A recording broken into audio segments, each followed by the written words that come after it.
ಒಂದು ಕಡೆ ಈಗ ಅಪೌಷ್ಟಿಕ ಗುಜರಾತ್ ಹೇಗಪ್ಪ ಇದು ಅಂತ ನೋಡಿದ್ರೆ 5 ವರ್ಷದ ಒಳಗಿನ 40% ಮಕ್ಕಳಲ್ಲಿ ಅಪೌಷ್ಟಿಕತೆ ಕಾಡ್ತಾ ಇದೆ. ಕಡಿಮೆ ತೂಕ ಕೂಡ ಕಾಡ್ತಾ ಇದೆ. ಅವರು ಕಡಿಮೆ ತೂಕ ಇದೆ. ಎಷ್ಟು ಒಂದು ವರ್ಷದ ಮಗು ಎಷ್ಟು ತೂಕ ಇರಬೇಕು, 2 ವರ್ಷದ ಮಗು ಎಷ್ಟು ತೂಕ ಇರಬೇಕು, 3 ವರ್ಷದ ಮಗು ಎಷ್ಟು ತೂಕ ಇರಬೇಕು ಅಂತಿದೆಯಲ್ಲ, ಆ ಲೆಕ್ಕದಲ್ಲಿ ಲೆಕ್ಕ ಹಾಕೊಂಡಾಗ ಯಾವ ಮಕ್ಕಳು ಯಾವ ವಯೋಮಾನದಲ್ಲಿ ಎಷ್ಟು ತೂಕ ಇರಬೇಕೋ ಅಷ್ಟು ತೂಕ ಇಲ್ಲ. ಕಡಿಮೆ ತೂಕ ಇದ್ದಾರೆ. ಅವರು ಊಟ ಇದ್ರೆ ತಾನೇ, ಆಹಾರವೇ ಇಲ್ವಲ್ಲ ಅವ್ರಿಗೆ ತೂಕ ಕರೆಕ್ಟಾಗಿ ಬರೋಕ್ಕೆ. ಗುಜರಾತ್ ಆರ್ಥಿಕವಾಗಿ ದಿವಾಳಿ ಆಗಿಬಿಟ್ಟಿದೆಯಾ? ಇಲ್ಲ, ಆರ್ಥಿಕವಾಗಿ ಚೆನ್ನಾಗೇ ಇದೆ. ಅದು ಆರ್ಥಿಕವಾಗಿ ಚೆನ್ನಾಗೇ ಇದ್ದರೂ ಕೂಡ ಹಸಿವಿನ ವಿರುದ್ಧ ಹೋರಾಡಲು ನಿಶ್ಶಕ್ತವಾಗಿದೆ. ಅಂದರೆ ಏನು ದಾಡಿ ಇಲ್ಲ ಇಲ್ಲಿ ಯಾರಿಗೂ, ದುಡ್ಡೆಲ್ಲ ಇದೆ, ಹೋರಾಟದ ಇಚ್ಛಾಶಕ್ತಿ ಇಲ್ಲ.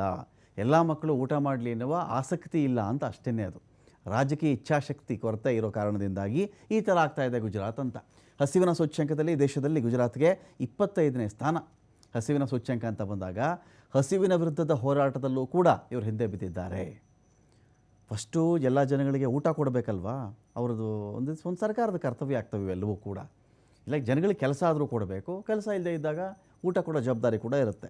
ಹಸಿವಿನ ವಿರುದ್ಧದ ಹೋರಾಟ ಅಂತ ಬಂದಾಗ ಹಸಿವಿನ ವಿರುದ್ಧದ ಹೋರಾಟದಲ್ಲಿ ಒಡಿಶಾ ಮಧ್ಯಪ್ರದೇಶದ ಹಿಂದಕ್ಕೆ ಹೋಗ್ಬಿಟ್ಟಿದ್ದಾರೆ ಇವರು.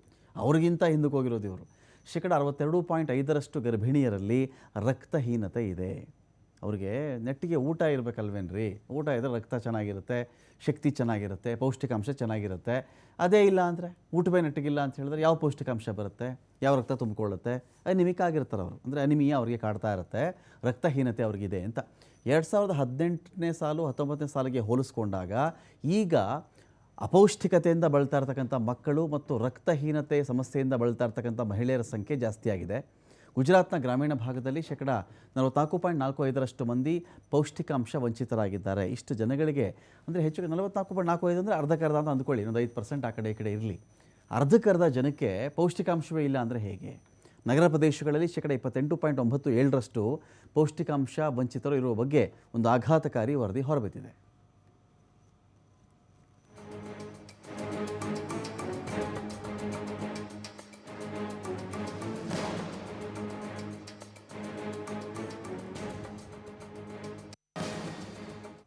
ಡೀಟೇಲ್ಸ್ಗಳಿಗೆ ಇದೀಗ ಪ್ರಭು ಇದ್ದಾರೆ. ಪ್ರಭು, ಅಂದರೆ ದೇಶನ ಹಾಗೆ ಮಾಡ್ತೀವಿ, ಹೀಗೆ ಮಾಡ್ತೀವಿ, ಆ ಮಾಡಲ್ಲು ಈ ಮಾಡಲ್ಲ ಹೇಳ್ತಾ ಇದ್ದಾಗ ಯಾವ ರಾಜ್ಯದಿಂದ ಬಂದಿರ್ತಾರೋ ಆ ರಾಜ್ಯದ ಕಡೆಗೆ ಅವ್ರು ಗಮನ ಕೊಡಬೇಕಾಗತ್ತೆ. ಅದೇ ವಿಷಯ ಹೇಳ್ಕೊಂಡೇ ಅಲ್ವೇ, ಅದು ಹಾಗಿದೆ ಹೀಗಿದೆ ಗುಜರಾತ್ ಮಾಡಲ್ ಅಂತ ಹೇಳ್ಕೊಂಡೇ ಅಧಿಕಾರಕ್ಕೆ ಬಂದರು. ಆದರೆ ಇವತ್ತಿಗೆ ಆ ರಾಜ್ಯ ಸ್ಥಿತಿ ನೋಡಿಬಿಟ್ರೆ ಈ ರಾಜ್ಯ ಥರ ಯಾವ ರಾಜ್ಯನೂ ಇಲ್ಲದೇ ಇದ್ರೆ ಸಾಕಪ್ಪ ಅನಿಸ್ಬಿಡ್ತಾ ಇದೆ.